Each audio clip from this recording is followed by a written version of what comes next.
আমার রুমে কিন্তু পুরো ক্যাম্পের সিসি ক্যামেরা আমি রাখছি এখানে, যাতে কন্ট্রোলটা আমার হাতে থাকে। এবং কিছু ডেকোরেশন করার চেষ্টা করেছি, যদিও হয় নাই তেমন একটা। তো এখন আমি যে কার্পেটটা এখানে ধোয়ার জন্য রেডি করেছি সেটা আজকে ধোবো।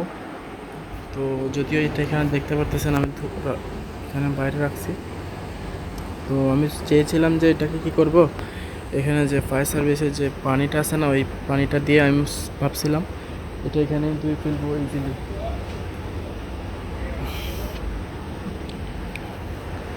তো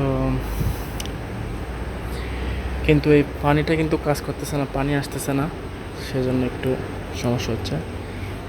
তো মোটামুটি আমার ক্যাম্পটা কিন্তু অনেক পরিষ্কার। তবে লাস্ট টাইম গতকালকে ওই আমার পানির সমস্যা হওয়ার কারণে ওইদিকে একটু সময় বেশি গেছে, বিজি ছিলাম, যার কারণে এখানে আর কাজ করা হয়নি। তো আজকে আমার এই